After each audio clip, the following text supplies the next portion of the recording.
Hello students, good morning, good afternoon, good evening. जो भी जब ये लेक्चर देख रहा है उसके हिसाब से सीएमए पुष्पकांत के कॉन्सेप्ट कैप्सूल में आपका स्वागत है। और जैसे कि मैंने आप लोगों को बताया था, आपके 12th बोर्ड एग्जाम के पहले मैं हर एक थियरी चैप्टर का आप लोगों के लिए रिवीजन लेक्चर लेके आऊँगा और इस तरीके से लेके आऊँगा कि आपको वो फटाफट याद हो जाए और एग्जाम में आप उसको अच्छे तरीके से लिख सको। तो सबसे पहले हम लोग 12th कॉमर्स के organisation of commerce and management subject के पहले चैप्टर प्रिंसिपल्स ऑफ मैनेजमेंट का रिवीजन करने वाले हैं। अब प्रिंसिपल्स ऑफ मैनेजमेंट बहुत ही इंपॉर्टेंट चैप्टर है, हर साल इसमें से इंपॉर्टेंट क्वेश्चंस आते हैं। अब इस चैप्टर के अंदर हम लोग क्या क्या रिवाइज करेंगे? Nature of principle of management, significance of principle of management, Henry Fayol के प्रिंसिपल एंड एफ.डब्ल्यू. टेलर के प्रिंसिपल हम लोग पढ़ने वाले हैं। अब ये वीडियो स्टार्ट करने के पहले कुछ इंपॉर्टेंट चीज़ मैं आप लोगों को बता दूं। 10 मिनट में ये रिवीजन हम लोग कंप्लीट करने का ट्राई करेंगे। साथ ही अगर आप लोगों ने मेरे यूट्यूब चैनल को अभी तक सब्सक्राइब नहीं किया है तो उसको सब्सक्राइब कर लेना, ताकि जितने भी इंपॉर्टेंट लेक्चर मैं आपके लिए डालूँ आपको फटाफट मिल जाए।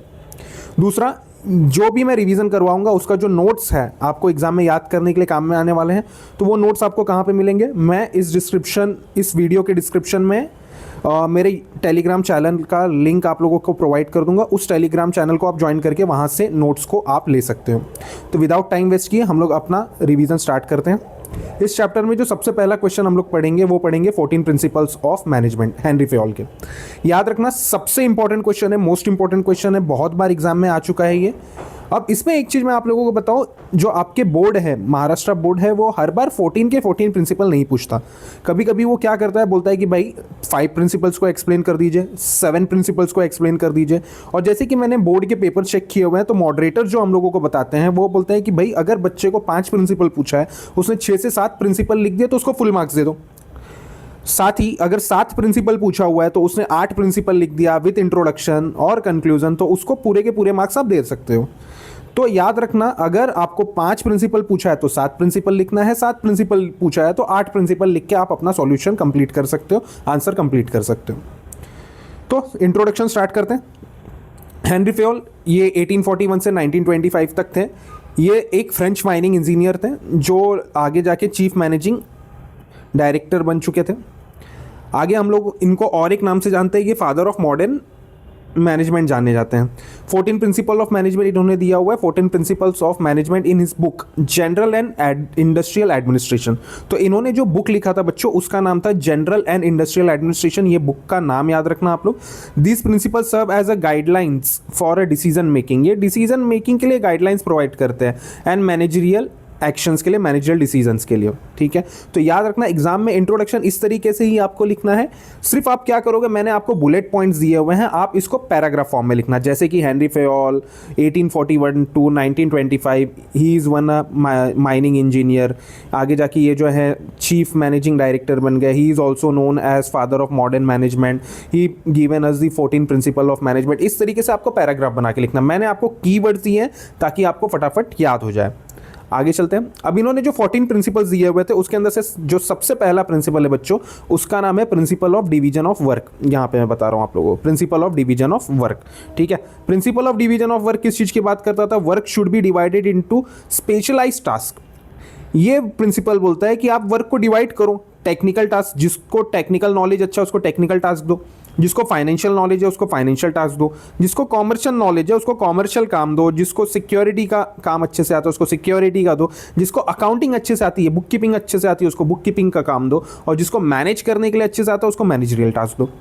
तो प्रिंसिपल ऑफ डिविजनल वर्क हमेशा बात करता है काम को डिवाइड करो। आप किस बेसिस पे? नॉलेज के बेसिस पे आप उसको डिवाइड करो। अब सेकंड पॉइंट क्या बोलता है? सेकंड पॉइंट बोलता है employ assign task based on the skill and capacity. जो मैंने आपको बताया, कैपेबिलिटी, सॉरी, उनकी जो स्किल है, उनकी जो कैपेबिलिटी है, उसके हिसाब से टास्क आप उनको दे सकते हो। जिससे क्या होगा? जिससे leads to efficiency, expertise and productivity. उससे होगा ये कि आपकी जो कंपनी है उसमें एफिशिएंसी बढ़ेगी, एक्सपर्टाइज बढ़ेगा, एक्सपर्ट लोग एक्सपर्ट काम करेंगे तो काम अच्छे से होगा और प्रोडक्टिविटी भी आपकी बढ़ जाएगी। तो पहला principle, principle of division of work. Second principle पे आते हैं। सेकंड प्रिंसिपल बोलता है principle of authority and responsibility. इस प्रिंसिपल के अकॉर्डिंग ऐसा है कि आपको जो अथॉरिटी मिलती है उसके साथ में रिस्पॉन्सिबिलिटी भी मिलनी चाहिए, नहीं तो वो प्रिंसिपल किसी काम का नहीं है। वो काम किसी काम का नहीं है, ठीक है। तो principal of authority and responsibility हम लोगों को क्या बोलता है, अथॉरिटी का मतलब क्या होता है सबसे पहले यहाँ पे बता रहा है। तो मैंने इज इक्वल टू वर्ड का, ये देखो इज इक्वल टू मैंने लगाया हुआ है, आप लोग एग्जाम में इज इक्वल टू मत लगाना, आप लोग क्या करना, मीन्स वर्ड का यूज करना। जैसे authority means right to give order and make decision. तो अथॉरिटी का मतलब क्या होता है, राइट देना, अधिकार देना कुछ काम करने के लिए, कुछ डिसीजन लेने के लिए। लेकिन सिर्फ अधिकार मिलकर काम चलेगा क्या बच्चों, नहीं, साथ में आपको क्या चाहिए, रिस्पॉन्सिबिलिटी। तो responsibility means accountability for outcome, आप रिस्पॉन्सिबल भी बनोगे उस चीज़ के लिए। आगे बोलता है both must go hand in hand, जिसको आप अथॉरिटी दोगे उसको आपको रिस्पॉन्सिबिलिटी भी देना पड़ेगा। अथॉरिटी विदाउट रिस्पॉन्सिबिलिटी, यहाँ पे मैं पढ़ रहा हूँ, authority without responsibility leads to misuse. अगर आप अथॉरिटी दोगे रिस्पॉन्सिबिलिटी नहीं दोगे, मिसयूज होगा। Responsibility without authority leads to inefficiency, अगर आपने सिर्फ रिस्पॉन्सिबिलिटी दे दिया है, अथॉरिटी नहीं दिया है, तो क्या हो जाएगा, इनएफिशिएंसी होगा उस जगह पे। सेकेंड पॉइंट क्लियर होगा, principle of authority and responsibility. Third principal, principle of discipline. Discipline word आप लोग को ही पता है, हर किसी की लाइफ में डिसिप्लिन होना चाहिए। तो डिसिप्लिन मीन्स क्या, सबसे पहले लाइन में बता रहा है, discipline means respect for rules and agreements. जो भी रूल्स बनाए गए हैं उसका रिस्पेक्ट करना, ये डिसिप्लिन होता है। Essential for organisational success. Discipline क्यों जरूरी है, डिसिप्लिन ऑर्गेनाइजेशन के सक्सेस के लिए जरूरी है, तो ये प्रिंसिपल ऑफ डिसिप्लिन बताता है हम लोग को। Good discipline result from the effective leadership and the clear communication of roles must be observed at all level। तो डिसिप्लिन कब बनता है, जब आप अच्छे लीडरशिप के अंडर में होते हो। तो अगर आपको अच्छा लीडरशिप मिलेगा तो कंपनी में भी डिसिप्लिन होगा, अदरवाइज डिसिप्लिन नहीं होगा। तो ये प्रिंसिपल ऑफ डिसिप्लिन बोलता है, थर्ड प्रिंसिपल है हमारा। फोर्थ प्रिंसिपल पे आते हैं। फोर्थ प्रिंसिपल बोलता है principle of unity of command. अब यूनिटी ऑफ कमांड क्या बोलता है, each employee should receive order from only one superior. हर आदमी को सिर्फ एक बॉस से काम मिलना चाहिए, नहीं तो आपको दो बॉस से काम मिलेगा तो आप यहां से भी बर्डन महसूस करोगे, वहां से भी बर्डन महसूस करोगे और दोनों का काम नहीं करोगे और आप कंपनी छोड़ के भाग जाओगे। तो इसीलिए हमारे जो हेनरी फेयोल है वो बोलते हैं कि यूनिटी ऑफ कमांड होना चाहिए, एक आदमी को एक ही आदमी से काम मिलना चाहिए और वो रिपोर्ट भी एक ही आदमी को करेगा। तो पढ़ लेते हैं यहाँ पे क्या बोल रहे हैं हम लोगों को, each employee should receive order from only one superior, पढ़ा हमने अभी जस्ट। प्रिवेंट्स कन्फ्यूजन, कन्फ्यूजन कम हो जाएगा, कॉन्फ्लिक्ट कम हो जाएगा, ड्यूप्लीकेशन ऑफ वर्क कम हो जाएगा। अभी कोई एक एम्प्लॉई है, उसको उसका बॉस भी काम दे रहा है, उसका सुपर बॉस भी काम दे रहा है, तो क्या होगा, उसके बीच में दिमाग में कन्फ्यूजन आएगा, कॉन्फ्लिक्ट आएगा कि भाई पहले अपने बॉस का काम करूं कि पहले सुपर बॉस का काम करूं। तो ये प्रॉब्लम क्रिएट कर सकता है। क्लियर हायरार्की इंश्योर्स अकाउंटेबिलिटी, तो इसलिए हायरार्की जो होता है क्लियर करना चाहिए, ये हमारे हेनरी फेयोल सर बोलते हैं। ये है फोर्थ प्रिंसिपल हमारा, principle of unity of command. Fifth principle पे आते हैं, principle of unity of direction. ये प्रिंसिपल क्या बोलता है, यहां पे बोलता है कि one head one plan, each group of activities with the same objective should be directed by the one manager under one plan, ensure coordination and focus. क्या बोलता है कि एक हेड एक प्लान, एक आदमी को एक प्लान के हिसाब से काम करना चाहिए। अगर आप बार बार अलग अलग तरीके से अलग अलग चीज़ों को ध्यान में रख के काम करोगे ना तो वो टास्क कंप्लीट ही नहीं होने वाला। तो principal of unity of direction, each group of activity with the same objective should be directed by one manager under one plan. तो एक प्लान के हिसाब से काम करना जरूरी है, ये हमारा फिफ्थ प्रिंसिपल बोलता है। सिक्स प्रिंसिपल, छठवां प्रिंसिपल है principle of subrogation of individual interest to organisational interest. ये बोलता है organisational interest must be prevail over the personal interest. Personal interest को साइड में रखो, ऑर्गेनाइजेशन के इंटरेस्ट के ऊपर काम करो। ये प्रिंसिपल बोलता है कि कंपनी के ऊपर फोकस करो, अपना जो पर्सनल इंटरेस्ट है, भाई कंपनी ग्रोथ करेगी, कंपनी ग्रोथ करेगी तो आपका भी तो सैलरी बढ़ेगा, सिंपल सी बात है कि कंपनी का प्रॉफिट होगा तो आपका भी सैलरी ज़्यादा बढ़ने वाला है। तो आपका सैलरी कैसे बढ़ेगा, जब आप अच्छा काम करोगे। तो इसीलिए पर्सनल इंटरेस्ट को साइड में रख दीजिए और ऑर्गेनाइजेशन इंटरेस्ट के ऊपर काम करिए, तो आपकी कंपनी क्या होगी, ग्रोथ करेगी और आपका भी पर्सनल ग्रोथ होगा। ये प्रिंसिपल बोलता है। आगे इसी पॉइंट पे बोलता है employ should align personal goal with the organisational goal. Align कर लो अपने पर्सनल गोल को ऑर्गेनाइजेशन गोल के साथ, जैसे अभी कुछ देर पहले मैं बताया। Example, in sports team victory is prioritise over individual record. जैसे कि सिर्फ सचिन 100 मारने के पीछे नहीं जाते थे, धोनी सिर्फ 100 मारने के पीछे नहीं जाते थे, विराट कोहली सिर्फ सेंचुरी मारने के पीछे नहीं जाते थे। वो पहला टारगेट रखते थे कि भाई इंडिया टीम विन कैसे करेगी, जीतेगी कैसे।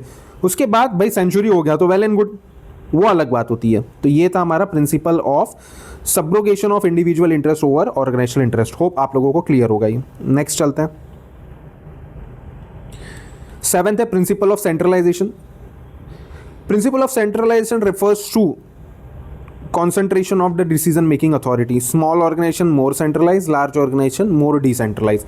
तो इस प्रिंसिपल के हिसाब से क्या बताया जाता है कि जो स्मॉल ऑर्गेनाइजेशन होते हैं, छोटे मोटे ऑर्गेनाइजेशन होते हैं, वो सेंट्रलाइज्ड होते हैं ज़्यादा, लेकिन जो बड़े ऑर्गेनाइजेशन होते हैं, बड़ी बड़ी कंपनियां जिसके टर्नओवर अरबों खरबों में होते हैं, वो क्या होता है, मोर डिसेंट्रलाइज्ड होता है। हेड ऑफिस से सब काम नहीं होता, रीजनल ऑफिस बना दिया जाता है, रीजनल ऑफिस से काम होते हैं।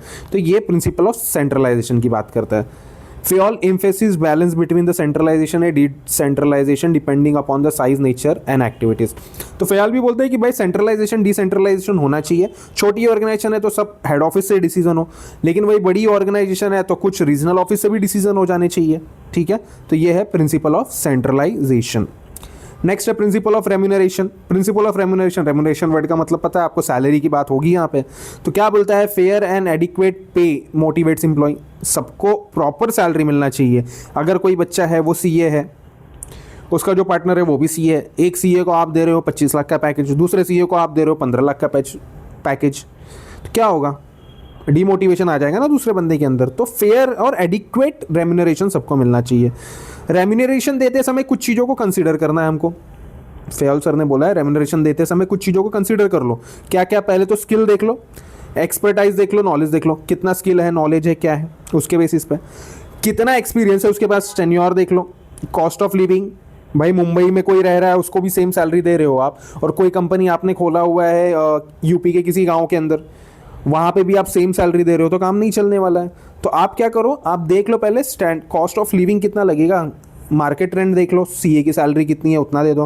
प्रॉफिटेबिलिटी ऑफ ऑर्गेनाइजेशन, आपकी कंपनी लॉस मेकिंग है, आप सैलरी दबा दबा के दे रहे हो, मस्त भर भर के सैलरी दे रहे हो, तभी भी नहीं चलने वाला है। Ensure satisfaction, retention and efficiency. ये सब करने से होगा क्या भैया, ये सब करने से एम्प्लॉयज़ आपके सेटिस्फाई हो जाएंगे, एम्प्लॉयज़ आपके भागेंगे नहीं कंपनी छोड़ के, रिटेंशन रेशियो अच्छा होगा। रिटेंशन मतलब जो कंपनी में रुके रहते हैं, छोड़ के जाते नहीं है, और एफिशिएंसी बढ़ेगी। तो रेम्यूनरेशन प्रॉपर तरीके से देना है आप लोगों को। Next, principle of scalar chain. Principle of scalar chain क्या बोलता है, scalar chain means hierarchy of authority from top to bottom. Top level management से लेके नीचे के लेवल तक जो भी काम उठ के आता है उसको हम लोग स्केलार चेंज बोलते हैं। टॉप लेवल, फिर उसके बाद मीडियम लेवल, फिर उसके बाद लोअर लेवल, इस तरीके से जो काम उठ के आता है वो स्केलार चेन के अंदर आता है।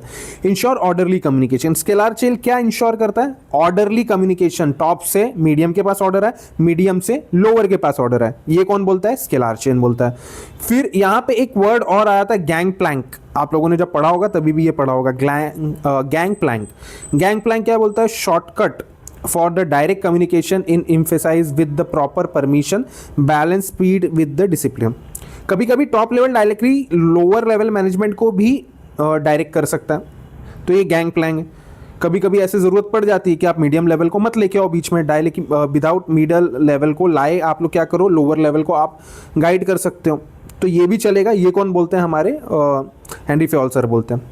10वां प्रिंसिपल जो है हमारा, principle of order. Principal of order बोलता है a plan for everything and everything is in its plans. Sorry मैंने गलत पढ़ दिया, a place for everything and the everything in its place. सब चीज़ें प्लेस पे होनी चाहिए और प्लेस पे सब चीज़ें होनी चाहिए। ये कौन बोलते हैं, हेनरी फयाल सर। जो जहाँ पे ज़रूरत है जिसकी, वो वहाँ पे होना चाहिए, ये प्रिंसिपल का मतलब है। जिसकी जहाँ पे ज़रूरत है वो वहाँ पे होना चाहिए। Human and material resource should be in a right place at the right time. हर व्यक्ति सही जगह पे होना चाहिए, सही समय पे होना चाहिए, ये प्रिंसिपल बोलता है। Ensure efficiency and proper utilisation of resources. इससे होगा क्या, एफिशिएंसी बढ़ेगी आपकी और यूटिलाइजेशन ऑफ रिसोर्सेज प्रॉपर होगा। होप क्लियर होगा प्रिंसिपल ऑफ ऑर्डर। 11वां प्रिंसिपल है हमारा, principle of equity. Management should treat employees fair and kindly. जो कंपनी है, जो मैनेजमेंट है, उसको हर एक एम्प्लॉय को फेयरली सेम तरीके से, भाई कोई मेरे मामा का लड़का नहीं है उसको ज़्यादा प्यार दूंगा, कोई मेरा दुश्मन नहीं है उसको कम प्यार दूंगा, सबको इक्वल ट्रीट करना है, ये प्रिंसिपल बोलता है। No discrimination in work allocation, authority and remuneration. कोई मेरा एम्प्लॉई है, कोई मेरे अंडर में जॉब करता है, मेरे को बहुत अच्छा लगता है, मैं उसको काम कम दूंगा। कोई ऐसा है जो मुझे अच्छा ही नहीं लगता है, मैं उसको काम ज़्यादा दूंगा, काम चलने नहीं वाला है बच्चों, इस तरीके से। तो सबको सेम तरीके से ट्रीटमेंट मिलना चाहिए। साथ ही थर्ड पॉइंट में बोलता है equal pay for equal work at the same level. अगर सेम लेवल पे कुछ लोग हैं, सेम तरीके का काम करते हो, तो उनको पेमेंट, जो हम लोगों ने ऊपर रेम्यूनरेशन वाला पॉइंट पढ़ा था, तो उसके हिसाब से सेम ही मिलना चाहिए। इससे क्या होगा, प्रमोट्स हार्मनी, रेड्यूस कॉन्फ्लिक्ट्स, लोगों के बीच में झगड़े कम हो जाएंगे 11वें प्रिंसिपल के हिसाब से। होप ये भी क्लियर होगा। 12वां प्रिंसिपल बोलता है principle of stability of tenure. Job security is essential for the efficiency, frequent turnover reduce productivity and morale, सब stability creates a belongingness and the loyalty. क्या बोलता है, अगर आप लोगों को जॉब सिक्योरिटी दोगे तो काम छोड़ के भागेंगे नहीं, और जो जितना पुराना होते जाता है उस कंपनी में उसका इफिशिएंसी बढ़ते जाता है, अच्छे से काम करने लगता है, वो कम समय में ज़्यादा काम करने का उसके अंदर पोटेंशियल आ जाता है। तो स्टेबिलिटी ऑफ टेन्योर यही बोलता है कि भाई लोगों को क्या करो, आप जॉब सिक्योरिटी दो, नहीं जाएंगे, प्रॉफिट ज़्यादा हो जाएगा आपको। कैसे प्रॉफिट ज़्यादा होगा, अच्छे से वो लोग काम करेंगे। तो ये था स्टेबिलिटी ऑफ टेन्योर।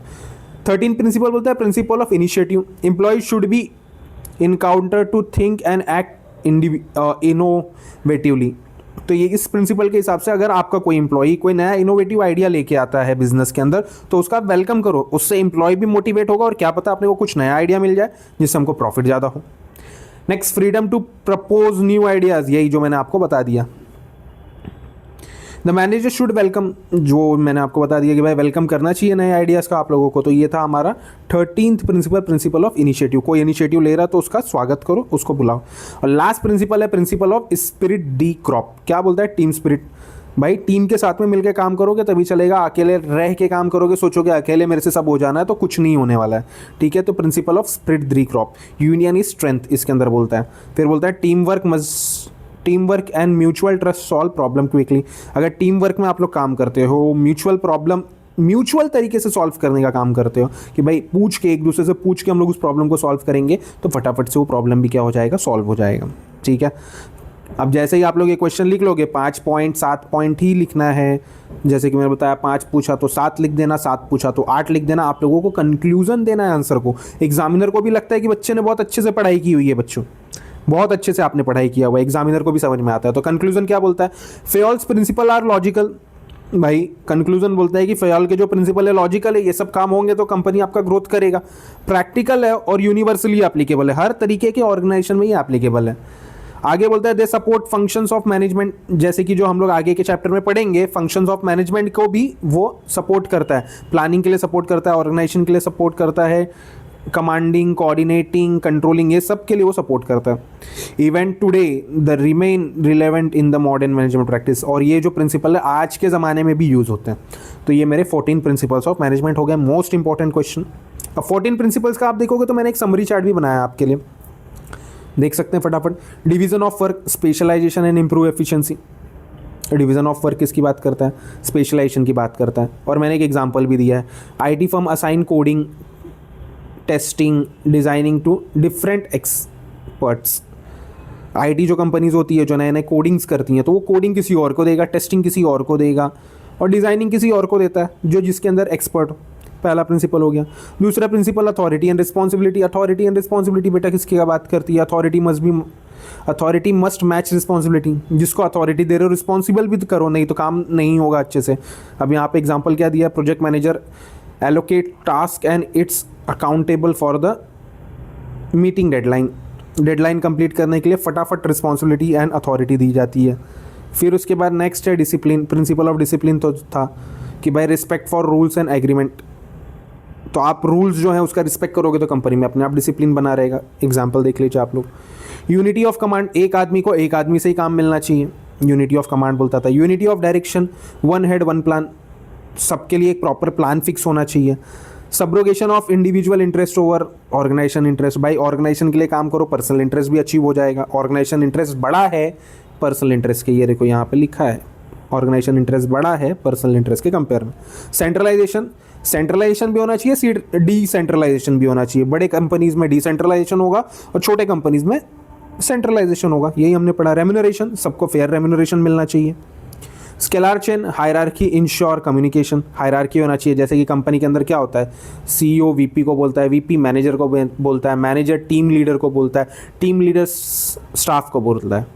तो ये एक हायरार्की है, स्केलर चेन है। आगे गैंग प्लैंक हमने पढ़ा था, हायरार्की को ब्रेक भी कर सकते हैं हम लोग। Allow direction communication in urgency, direct communication urgent cases के अंदर भी आप कम्युनिकेट कर सकते हो, चेन को फॉलो करना कंपलसरी नहीं है।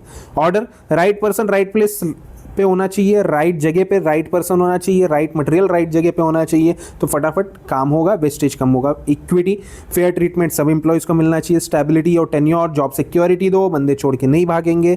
फिर उसके बाद इनिशिएटिव, कोई नया आइडिया लेके आ रहा है, तो उसके आइडिया को वेलकम दो। बाबा नया आइडिया आपको हेल्प करेगा, वेलकम करो उसके नए आइडिया को।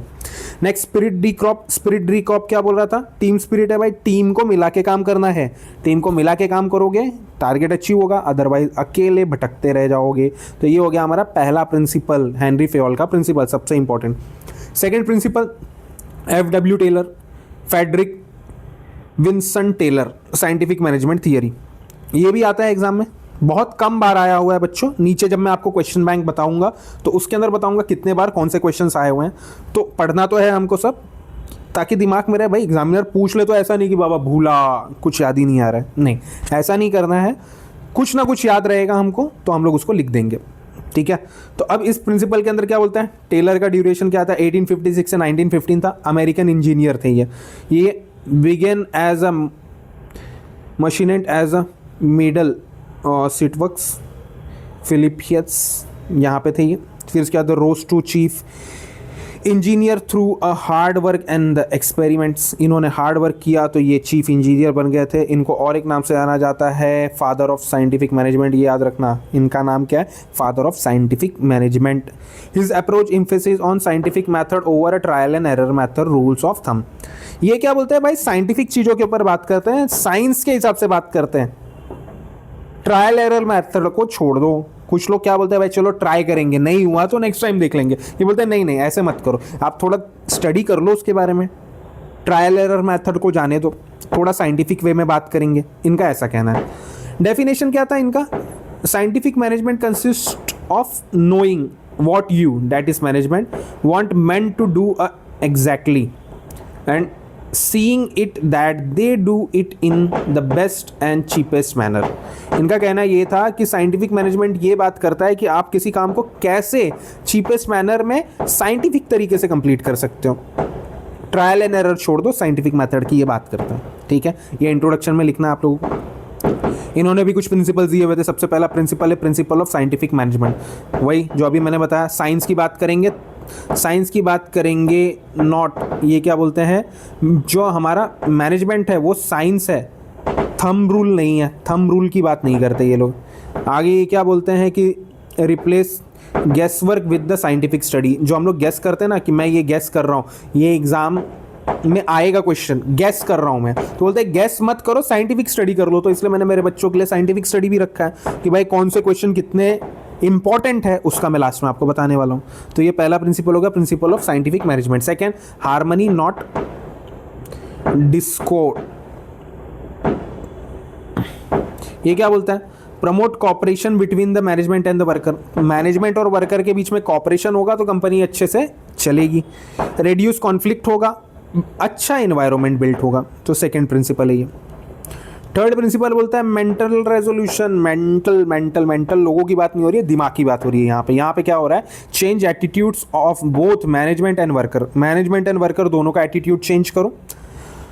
Recognise equal importance cooperate for the organisation goal. जितना इंपॉर्टेंट मैनेजर है उतना इंपॉर्टेंट भाई उसका एम्प्लॉय भी है। दोनों को मेंटल पीस मिलेगा इस चीज़ से कि भाई मैं भी कंपनी के लिए इंपॉर्टेंट हूँ, मेरा बॉस भी कंपनी के लिए इंपॉर्टेंट है, और मेरा जो छोटा बच्चा बैठा हुआ है, बच्चा मतलब मेरा एम्प्लॉय, मेरा बच्चा नहीं, मेरे जो अंडर में सबॉर्डिनेट काम कर रहा है वो भी इंपॉर्टेंट है। तो सबको अच्छा फील होगा, मेंटल स्ट्रेस नहीं आएगा किसी के ऊपर। तो मेंटल रेजोल्यूशन। फोर्थ बोलता है कॉपरेशन नॉट इंडिविजुअलिज्म। भाई कॉपरेट करके काम करो, एक दूसरे के साथ में मिलकर काम करो, अकेले काम मत करो। ये हमने वहाँ पे ही पढ़ा था।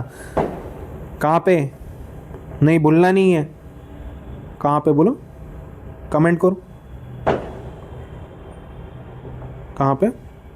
हेनरी फेयोल के प्रिंसिपल में भाई इंडिविजुअल नहीं देखना, ऑर्गेनाइजेशन गोल की बात करना है। तो ये भी वही बोल रहे हैं कि क्या करना है, इनकरेज टीम वर्क की काम करो, ट्रस्ट बिल्ट होगा, सजेशन फ्रॉम हर एक एम्प्लॉइज से लो।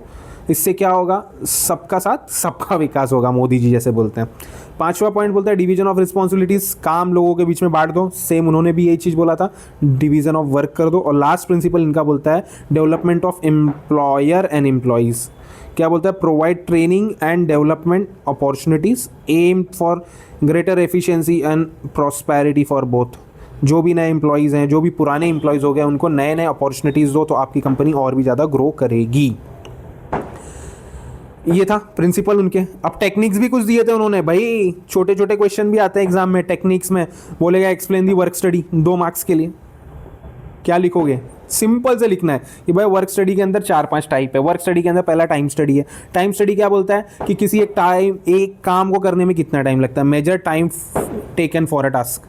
सेकंड बोलता है मेथड स्टडी, कोई भी काम करने के लिए कौन सा बेटर मेथड है, बोलता है identify best method to reduce wastage.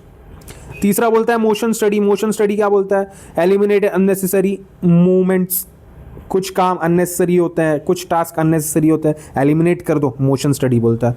Fatigue study, चौथा स्टडी था fatigue study, reduce stress by the proper break and the condition, working condition की बात हो रही है यहाँ पे। तो क्या बोलता है फटीग स्टडी, बोलता है कि भाई लोगों का स्ट्रेस कम करो, काम अच्छे से करेंगे, स्ट्रेस कम करो, काम अच्छे से करेंगे। फटीग स्टडी, स्ट्रेस कम करो, काम अच्छे से करेंगे। कैसे स्ट्रेस कम करो, भाई ब्रेक दो, चाय पानी के लिए चाय पानी करने जाने दो, अच्छा कंडीशन दो, खेलने के लिए जिम भी आज के टाइम पे कंपनी दे देती है कि भाई जाओ जिम में जाके बैठे रहो, अच्छे से काम करो, 2 घंटे का ब्रेक ले लो, 2 घंटा एक्स्ट्रा वर्क कर लेना। तो ये सब क्या है, वर्क स्टडी के पार्ट है। सेकंड बोलता है standardisation of tool and the equipments, use standardise tool, method and environment, reduce waste. अब यहाँ पे क्या बोलता है कि स्टैंडर्डाइज टूल, जो सब जन यूज करते हैं वैसे वाले अच्छे वाले टूल का यूज करो, नए नए बार बार टूल्स का यूज नहीं करना है, नहीं तो उससे क्या होगा, वेस्टेज होगा। थर्ड बोलता है scientific task setting, scientific task set करो लोगों के लिए। ऐसे नहीं कि आप किसी को बोल दोगे कि भाई तू इतना बिजनेस कर 5 करोड़ का, कोई सेल्स वाला है, जैसे कि मैं सेल्स टीम का एग्जांपल लेता हूँ, कोई एक सेल्स का बंदा है, उसको आपने बोला 50 करोड़ का टारगेट कंप्लीट कर, किसी को बोलते हो 20 करोड़ का टारगेट कंप्लीट करो, नहीं, साइंटिफिक तरीके से वो इतना कर सकता है तभी दो, अदरवाइज मत दो। यहाँ पे क्या बोलता है fix fair day's work standard, सबके लिए फेयर स्टैंडर्ड होना चाहिए। Prevent under performance and ensure optimum utilisation, इससे क्या होगा, अंडर परफॉर्मेंस, कोई कम काम कर रहा है उससे प्रिवेंशन मिल जाएगा। Next scientific selection and the training, select right person for a right job using, यहाँ पे पढ़ रहा हूँ, select right person for right job using objective criteria, provide training to improvement and efficiency. ठीक है, तो ये भी ईजी है एकदम। क्या बोलता है कि आप प्रॉपर राइट पर्सन को राइट जॉब पे रखो, उसको ट्रेनिंग दो, कंपनी को ग्रो करने में वो हेल्प करवाएगा। और 5वां है फंक्शनल ऑर्गेनाइजेशन, यहाँ पे पढ़ रहा हूँ मैं, फंक्शनल ऑर्गेनाइजेशन क्या बोलता है, सेपरेट प्लानिंग फ्रॉम एग्जीक्यूशन, फिर राइट फोरमैन इन सुपरवाइजर डिफरेंट एस्पेक्ट्स, फिर उसके बाद क्या बोलता है plan level, recruit clerk, instruction clerk, time and cost clerk, discipline. ये क्या बोल रहा था, फंक्शनल ऑर्गेनाइजेशन, लोगों को फंक्शन के हिसाब से बांटो यार, जो जो काम कर सकता है उसको वहाँ पर रखो। इम्प्लीमेंटेशन लेवल के ऊपर कोई काम कर रहा है तो इसके अंदर पहले गैंग बॉस होगा, फिर स्पीड बॉस होगा, फिर रिपेयर बॉस होगा, फिर इंस्पेक्टर होगा। हायरार्की की बात हो रही है कि कौन कौन से लेवल पे होना चाहिए, तो ये भी 2 मार्क्स के क्वेश्चन के लिए आता है, तो इसको एक बार पढ़ लेना सिर्फ। लास्ट में जो है वो differential piece rate wage plan है। Differential piece rate wage plan क्या बोलता है, high wage for the worker exceed standard output, low wage for those below standard, motivates worker to for better performance. जो ज़्यादा काम कर रहा है ज़्यादा वेजेस दो, जो कम काम कर रहा है उसको कम वेजेस दो। इससे क्या होगा, जो ज़्यादा काम कर रहा है उसको भी लगे ना भाई मैं ज़्यादा काम करता हूँ, मेरे को सैलरी ज़्यादा मिलता है, वो कम काम करता है तो उसको सैलरी भी कम मिलता है। तो ये चीज़ आपका इंश्योर हो जाएगा। तो ये टेक्निक्स है। फटाफट आगे आ जाते हैं हम लोग nature of principle of management. तो नेचर भी बहुत बार एग्जाम में आता है। तो सबसे पहले जब भी नेचर या सिग्निफिकेंस पूछेगा, आपको पहले मीनिंग लिखना है बच्चों, फिर डेफिनेशन लिखना है, फिर नेचर या सिग्निफिकेंस आपको स्टार्ट करना है। तो फटाफट देखते हैं मीनिंग क्या है। Principle refers to universally accepted techniques. ये प्रिंसिपल क्या है, प्रिंसिपल ऑफ मैनेजमेंट का प्रिंसिपल जो है यूनिवर्सली एक्सेप्टेड टेक्निक्स है, सिस्टम है, डेट गाइड मैनेजर, जो गाइड करेगा मैनेजर्स को कि क्या काम करना है, कैसे काम करना है, क्यों काम करना है। They provide direction, reduce trial and error work and help to achieve goals. तो मैनेजमेंट प्रिंसिपल्स जो है वो आपका डायरेक्शन प्रोवाइड करेंगे, ट्रायल एंड एरर को रिड्यूस करेंगे और टारगेट को अचीव करने में हेल्प करेंगे। डेफिनेशन क्या बोलता है, फंडामेंटल ट्रूथ, फंडामेंटल इंपॉर्टेंट, बहुत ही ट्रूथ है और प्रपोजिशन है, that serve as a foundation for a system believe or the behaviour or for a chain of resourcing. तो एक फंडामेंटल प्रिंसिपल है जिसके अंदर क्या होगा, जिसके अंदर एक सिस्टम बनेगा, एक बिलीव बनेगा, जिससे आप क्या करोगे, काम अच्छे से कर सकते हो। सिंपल वर्ड्स में डेफिनेशन को भी मैंने बताया हुआ है। सिंपल वर्ड्स में क्या बोलता है, सिंपल वर्ड्स में techniques that give one directional result, एक ऐसा टेक्निक जिससे डायरेक्शनल रिजल्ट मिले हम लोगों को। Example, in cricket division of play among players, division of work principal. तो वो जो ऊपर हमने प्रिंसिपल पढ़ा था ना, जैसे डिवीजन करते हैं हम लोग, भाई ये बॉलिंग करेगा ये बैटिंग करेगा, डिवीजन ऑफ वर्क हो गया उनके बीच में, ये बैटिंग करने वाला वो बॉलिंग करने वाला है। तो मैनेजमेंट है ना, ये टीम मैनेजमेंट है, उसके हिसाब से पता चल रहा है। नहीं तो आप क्या कर रहे हो, आप करवा रहे हो भाई विराट कोहली से बॉलिंग करवा रहे हो, 50 जो ओवर्स का मैच होता है उसके अंदर 10 ओवर आप लोगों ने विराट कोहली से करवा लिया, भाई इंडिया हार जाएगी। तो विराट कोहली बैटिंग के लिए बने, उनसे बैटिंग करवाओ, और मोहम्मद शामी जो है वो भाई बॉलिंग के लिए बने हुए, तो उनसे बॉलिंग करवाओ, डिवीजन ऑफ वर्क।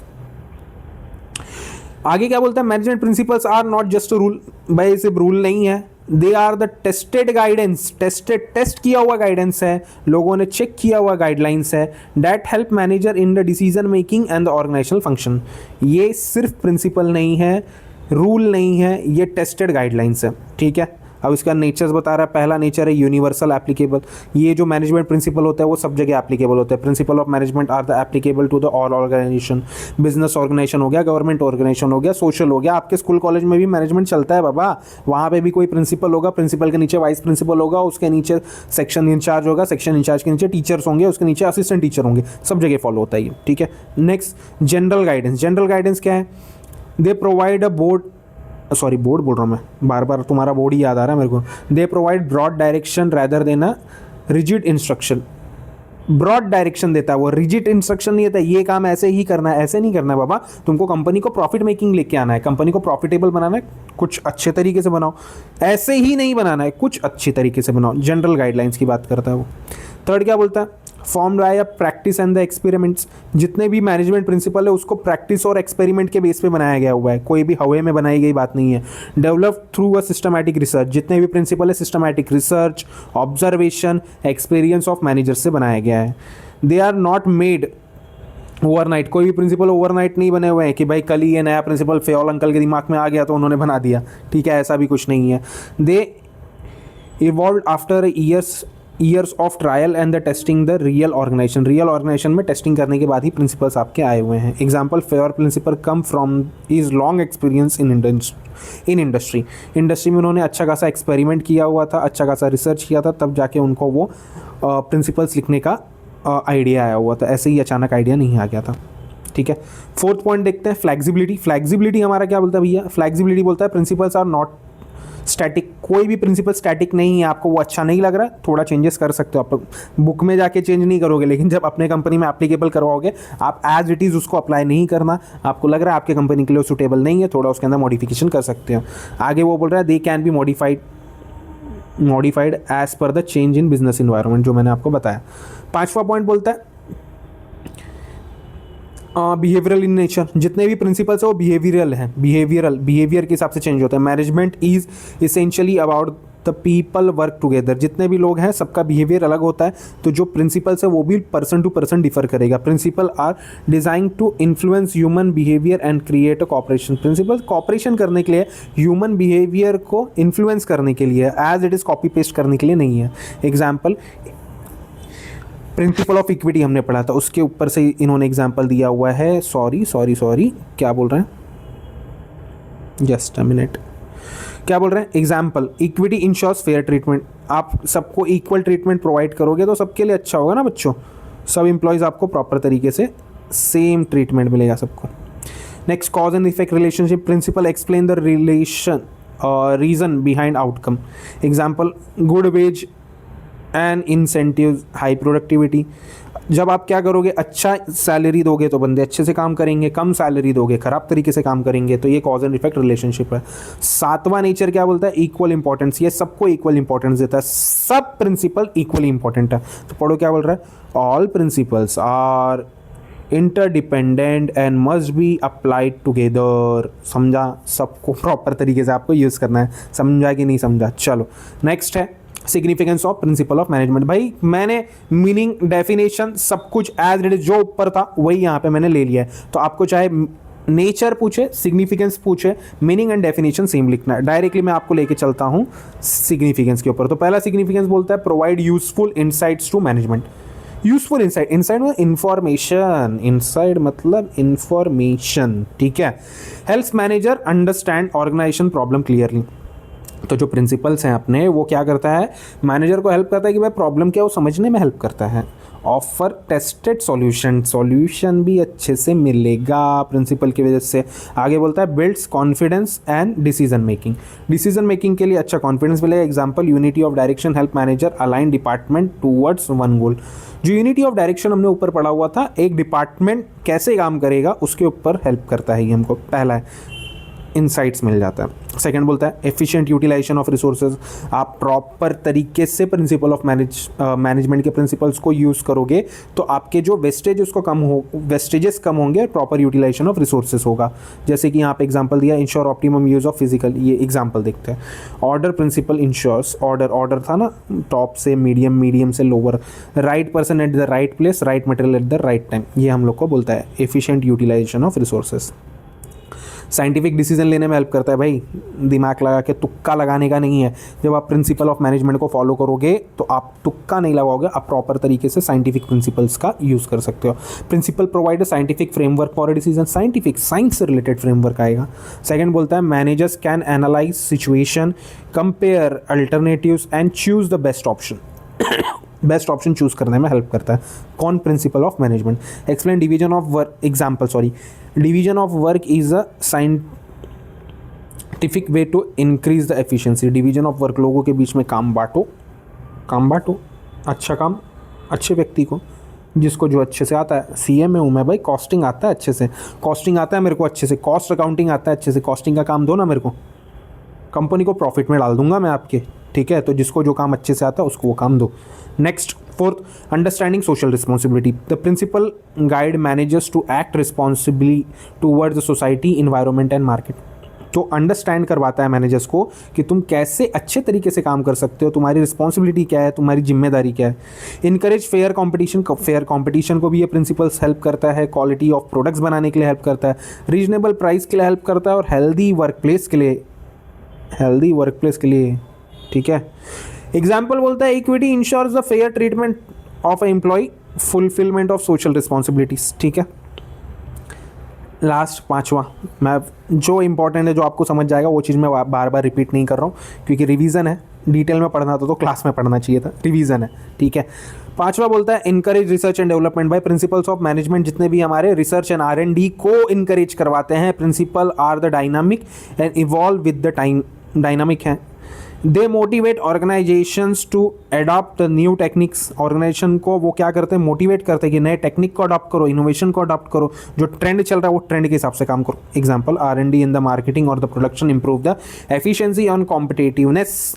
अगर मार्केट में जो नया प्रोडक्ट आया उसके हिसाब से आपने R&D करके अपने प्रोडक्ट को नहीं चेंज किया तो आप क्या हो जाओगे भाई? डूब जाओगे, आपकी कंपनी नहीं चलेगी, ठीक है? छठवां पॉइंट बोलता है helps to coordination and control.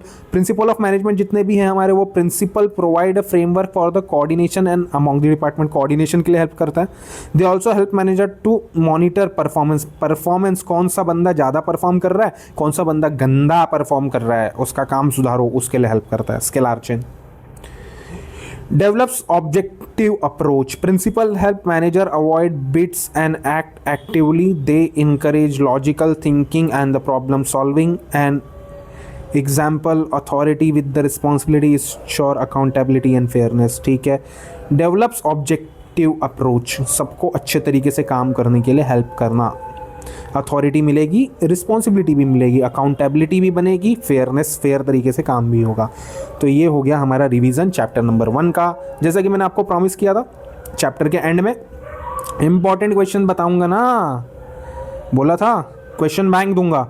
तो क्वेश्चन बैंक पे आ जाते हैं। क्वेश्चन बैंक क्या बोलता है हमारा? ध्यान से देखो, सामने स्क्रीन पे question bank. Explain meaning and nature of the principle nature अभी पढ़ा था ना, nature of principle of management. तो एग्जाम में 2025 में आया था, 2023 में आया था, 2018 में आया था बच्चों, 3 बार आ चुका है ये। फिर explain meaning, significance of principle of management. तो अभी हमने जो सिग्निफिकेंस कुछ देर पहले पढ़ा वो 2 बार आया हुआ है। 14 प्रिंसिपल आपका फेवरेट, जो मैंने बोला बहुत बार आता है एग्जाम में, ये देखो 14 principle of management given by Henry Fayol, 2025, 2024, 2022, 2020, 2019, उसके पहले भी आया होगा। मैंने लास्ट 5-7 साल का आप लोगों को कंपैरिजन दिया हुआ है, बहुत बार आया। अब वही आपके FW टेलर अंकल का प्रिंसिपल बहुत कम आया है, पिछले 5-7 साल में सिर्फ 2024 में आया था। और उनके जो टेक्निक्स हैं वो 2023 में आए हुए थे। तो इस तरीके से आप याद कर सकते हो कि अगर मैं प्रायोरिटी की बात करूँ बच्चों, तो सबसे पहले आप लोगों को 14 प्रिंसिपल कंप्लीट करने चाहिए, फिर उसके बाद आप लोगों को कंप्लीट करना चाहिए नेचर, और मेरे नोट्स से वो इजी तरीके से हो जाएगा। आपने देख लिया कुछ देर पहले जो मैंने नोट्स दिया है आपको, एकदम इजी नोट्स दिया हुआ है, एकदम इजी नोट्स हैं, फटाफट आप याद कर लोगे। तो पहले प्रिंसिपल करना, फिर नेचर करना, फिर उसके बाद सिग्निफिकेंस करना, फिर टेलर अंकल का साइंटिफिक मैनेजमेंट का प्रिंसिपल कर लेना, फिर टेक्निक्स कर लेना। समझा? क्लियर है सबको? तो प्रिंसिपल सबसे पहले करना फ्योल अंकल का। क्लियर? तो यहाँ पे हमारे चैप्टर नंबर 1 का रिवीजन कंप्लीट होता है। अगर आपको ये अच्छा लगा है अपने फ्रेंड्स के साथ में भी शेयर करिए इसको। ऐसे ही और भी सब्जेक्ट्स और भी टॉपिक्स का मैं आपके लिए रिवीजन लेक्चर लेके आने वाला हूँ with question bank. With question bank, इस क्वेश्चन बैंक का आप स्क्रीनशॉट ले सकते हो। विथ क्वेश्चन बैंक में आप लोगों के लिए रिवीजन लेक्चर लेके आऊँगा, फटाफट लेके आऊँगा। तो चैनल पे आप बने रहिए, चैनल को सब्सक्राइब करके रखिए। हर एक रिवीजन लेक्चर इंपॉर्टेंट है। टारगेट याद रखना, हमारा टारगेट है more than 80% in theory subject. BK में तो 100 में से 100 आ जाने वाला है तुम्हारा, अच्छे से पढ़ाया मैंने। क्लियर है क्या? ओके, ठीक है, चलो, thank you, all the very best. Next lecture next time.